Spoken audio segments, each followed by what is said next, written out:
Update. Boyfriend faked death and called my reaction manipulative. Original post. Me and my boyfriend. I'm 21 female, he's 24 male. Together for 3 years. Live apart but have/had plans to rent together soon. Everything's perfect before this. Backstory. I have a history of self-harm. I have done it since I was 11 years old. The last time I did it was 2 years ago. I have some brutal scars, but I'm doing much better and I'm in therapy. It's been a while since I even had the urge. My boyfriend had an ex before me who played mind games a lot. I feel it's relevant as he sometimes thinks I'm playing games when I'm not. For example, he was wary when we started dating that I would self-harm for attention or do it to punish him. His ex would threaten things like that if he ever left her. I don't/haven't ever done this, and despite my struggles, I'm pretty good with being patient and communicative. Until this, I considered us to have a really healthy relationship. Main story. Boyfriend went out drinking with his friends. I usually hear from him as he gets home 2 a.m.-ish to let me know he is home and safe, but I didn't hear anything last night. I figured he just forgot. No biggie. I went to bed as normal. I woke up to 11 a.m. to a bunch of missed calls from his mother. They live together. I called her back and she texted at 1 p.m. that she couldn't talk. I was kind of worried and told her as much. She said my boyfriend didn't get home last night and was in a crash and didn't make it. This was super weird to me since I get on well with his mom and would never expect to be told this via text. After some more texting, I fully believed my boyfriend had passed away that morning, and I totally shut down. The people I lived with were all out that day, so I was alone. Grief set in immediately and I had an extremely bad relapse on my self-harm. At that point, I didn't even care. I was just hurting so much that my usual coping techniques just weren't doing their job. I listened to old voice notes of his and even sent one telling him how much I loved him through the most unhinged sobbing I've ever done. Well, he arrived at my house 20 minutes later saying it was a prank since he got into a small bump and thought I'd get mad about him driving drunk, as well as about him mushing up his car a little. And him and his friends came up with this plan to just make me happy he was alright. So they took his mom's phone and the above happened. I obviously was thankful he wasn't dead. But I had a million other much stronger emotions. I was so angry he drove drunk. So angry he saw nothing wrong with it. So angry that he would lie about something so serious. And absolutely heartbroken that he let me sit in grief for over an hour until I sent a voice note that made him feel bad. Plus lots of other things I'm still struggling to articulate. He found out I harmed myself and flew off the handle. He said I punished him and turned a harmless prank into something much more serious and ruined the joke of it. He said I was guilting him for having fun, and now he can't trust I would do it again. He even suggested I stay in hospital for my mental issues for a few weeks and crank up therapy. He said he can't leave me if he wants now, or else I'll act like this, just like his ex. I am beyond hurt. I probably should look into therapy if I'm still resorting to it, I admit, but this was not an everyday bout of anxiety or even a breakup. I thought he died. I'm also very aware that his actions were massively crappy, and he is being so manipulative in the aftermath. How is it a punishment if I thought he was gone? I absolutely would not react like this if he just broke up with me, and I have never said or hinted at that. Not really sure what to do now. My gut tells me to leave him over this, but I'm so unsure. Now for the top advice before reading the update. What a sick joke. You need to break things off ASAP. What a cruel thing to do. I could never even be friends with someone who did this. The worst part is that he did it to get away from the consequences of drinking and driving. He willingly and purposely hurt you to ease the repercussions of his actions. Let that sink in. And dump him, please. He's a piece of trash. He even took his mom's phone to make it look like she was in on it. That takes it to a whole new level of cruelty. OP, I would dump him immediately and tell his mom what he did. Make sure you actually talk to her so you know she actually knows what he did. Please listen to your gut. This is beyond horrible behavior, not a harmless prank. You deserve to be with someone who has compassion and respect for you. If anything, the boyfriend needs therapy. The boyfriend is a horrible person. What he did shows deep character flaws. The drunk driving is bad enough, the more so because he knew it was wrong and chose to do it anyway. But the harmless prank? That's just mean. So disrespectful and inconsiderate, made all the more so by your personal history. And speaking of the accident, did he leave the scene of an accident while he was driving drunk? Or was he late getting home because he got a DUI? He bumped into a fence post, so luckily nobody was injured. but the potential was there as well as the carelessness. I don't know if he was late or not, honestly. I think he planned this almost immediately and not texting me all night as part of it. Now for the update. Long story short, I broke up with him for the following reasons. 1.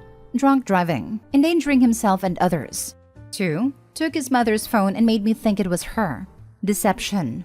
3. Telling me he was dead. Deception/extreme emotional stress. 4. Letting me think that 4 hours. I could list every negative trait for that one. Borderline sociopathic behavior. 5. Not being sorry for any of these things. Twat. 6. Telling me I'm too sensitive. Invalidation, shifting blame. 7. Being mad at me for relapsing. Unsupportive, uncaring, unkind. I still won't blame him for the relapse though, as many people here wanted me to. That is on me and I'm still going to therapy regularly for that. So, for those interested, I took a few days to myself. I did speak over the phone to his mom and she was incredibly apologetic on his behalf. I taught her how to put a passcode on her phone. After that, we met up and I outlined the things I listed above. He seemed apologetic and sincere about all of them and listened to me well. Unfortunately, he didn't quite understand that being apologetic wouldn't get me to change my mind on ending the relationship. So his true colors came out at the end. He got annoyed at me for ending it and again told me I was dramatic and other invalidating arguments. Oh well, I said what I needed to say, and that's enough closure for me. Wow, boyfriend is such a piece of trash. What is with people who think faking a death is a prank? Especially committing to it 4 hours. With a person who has a history of harming themselves when emotions get so high. Why would you do this? This dude makes me so mad. Poor OP. I'm the type that tries to find a silver lining in everything, and I can see too here. She got rid of an unsupportive, selfish, insert bad word, guy. She also figured out a potentially powerful trigger for her to regress in self-harm, so I could work on that as unfortunately death is a part of life she will have to deal with in the future. Glad she left him. What he did was unforgivable. Yep, that is a line in the sand. Absolutely no coming back from it kind of situation. I would completely change how I saw the person after that. I think anyone would. The fact that he still doesn't even get how awful what he did was. It's just the final nail, so she knows she made the right decision. But no amount of apologizing could undo what he did. I could literally never trust that person again. I could never have a fulfilling relationship because of the doubt. All down the drain. If he didn't have bad intentions and is just a moron, that's almost sadder. Part of me thinks his mom tore him a new one, assuming she knew before they talked given the post layout, and thought sorry would get him out all of his trouble. When it didn't, the anger he has from the punishments of his own actions came back up and he lashed out. Personally, I think he needs more therapy than what he's pushing OP to get. Man is unhinged. I'd 100% blame him for the relapse, especially after the zero remorse. I'd bet if she hadn't self-harmed, he'd have been griping that she didn't really love him. This guy's bad news. Next story. My husband is pushing me to agree to make my sister our surrogate using the traditional way. My husband and I have been struggling with infertility. We've tried some options, and right now we're looking into surrogacy. My sister agreed to do it, but my husband said he looked at how much time and money IVF would take, and slowly started hinting that we'd take the traditional way. I was too shocked to even say anything, but he acted like what he said was not even that big of a deal. He explained that it's just a quick way for us to have a baby and spare the money and time to use later. I'm 100% against it. That is why I'm backing down, and I'm no longer comfortable with the whole surrogacy route. I can't even imagine my sister's reaction once she hears my husband's suggestion. I'm both devastated over the fact that 1, he'd even entertain sleeping with my sister just because he wants the easy way. And 2, if I ever agree despite feeling uncomfortable, then I will always carry this memory of how the baby is conceived. I refused and shut his suggestion down hard. He's now started guilting me, saying I don't trust him, then saying I'm selfish for choosing to back out when he still wants to be a dad like he expected when he married me, basically blaming me for my infertility issues. I feel so devastated, and like my body's useless and has failed me to the point where I could expect any negative comment on it, whether true or not, emotionally and mentally. I just can't express how I feel right now. By the way, my sister is 4 years younger than me. I'm 34 years old and my husband is 37. Now for the top advice. What has your sister said? Do you think they've done it already? OP, you are not useless, but your husband is. My sister has no idea. I'm not planning on telling her because I won't let it happen. I'm not even considering his suggestion. And if he wants to keep saying that I'm the problem, then it's fine with me. I've endured so much for the past years mentally, physically, and emotionally, and now it won't be much different. Why do you want to have babies with this man? You can have babies with anyone else, but this guy is not husband or father material. First of all, I'm very sorry you are dealing with this. Nobody should ever have to feel this way. Second, I really hope and pray that you see this for what it is, and not allow him to guilt you into something you clearly do not want. I'm angry for you, because there's no way in hell that would just blow over with me personally. It's such an insensitive thing to say during such a difficult situation. I feel terrible as it is, and did not need to have to deal with this on top of everything else going on. I lost my mom a month ago and my emotions have been all over the place. I admit that I can get upset and agitated pretty easily, but his suggestion was beyond shocking. I feel like me and him just keep diving deeper into more issues that have significantly affected our marriage. I offered couples counseling, but he said no. I feel like the universe has protected you in a way. He is showing so many red flags. Gaslighting you too. Who's to say he isn't the one with the issues? It is not your fault. None of this is. I'm so sorry for your loss with your mother.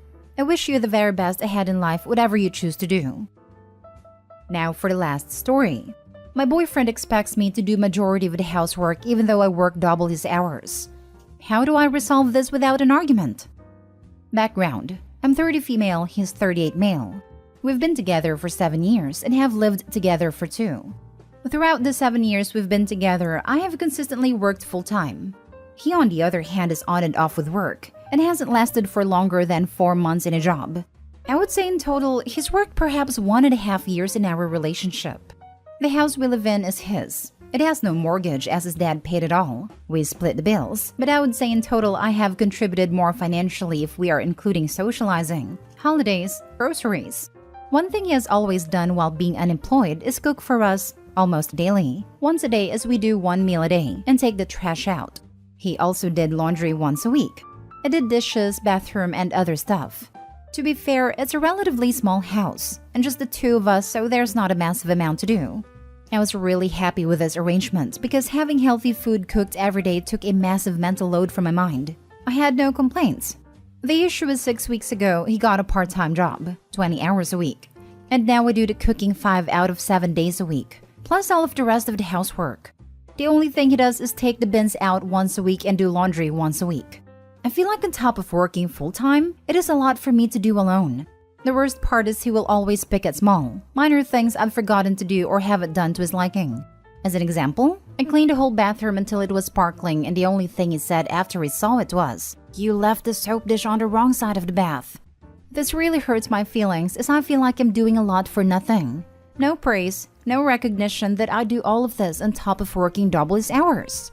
Sometimes I don't feel comfortable confronting him because part of me feels ashamed about complaining about housework as a woman. Almost as if it makes me less of a woman to not be okay with this. I really feel like I'm going crazy because it doesn't even acknowledge the big difference in what we do.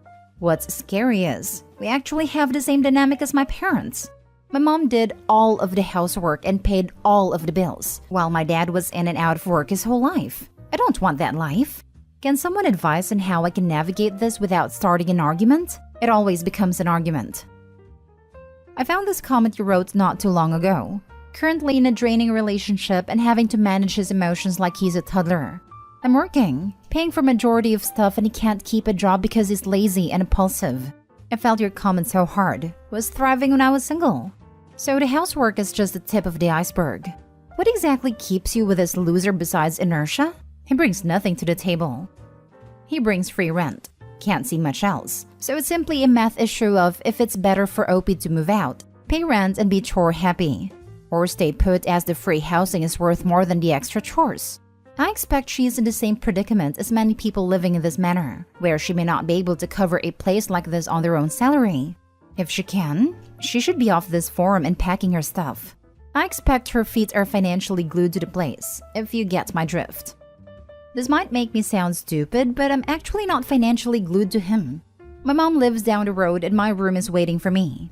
She would also value me contributing to that household again. I also have savings, so could put down 50% on a house deposit if I were to get into a relationship with someone willing to put in the other half. In the meantime, I would be happy living with my mom as it's a big house and we have a good relationship. I know, this makes me sound even more silly for staying. It sounds like you know the answer here. Hey, your boyfriend dropped these red flags. No, seriously, he's a douche canoe, and you need to find a new boyfriend. He sucks and is a horrible human being. Or even, I know this sounds crazy, be single for a bit. Opie hasn't been single since she was 23. Depending on if she went to college, she's been with this guy potentially her entire adult life. Opie, it's hard to imagine, but you don't have to be with someone if you don't have great reasons for why you still want to be with him. Thanks for understanding. Sometimes it's so hard to try to explain why I can't leave when we have no practical ties. I did go to college, but got with him almost immediately after. I'm very laid back and fun-loving, but he's very intense and dominating. I feel like since I was very young, he's just gotten into my head massively to the point where a lot of his ideas and thoughts have become mine. It was only when I got to around 28 that I started understanding why someone with his personality is so attracted to someone with my personality. If I'm completely honest, I know deep down what's happened here and the situation I'm in. It's just so freaking hard to untangle my psyche from him, almost like my brain is in quicksand. I think the first step would be confiding in someone close to me because I've never done that. Ashamed and embarrassed.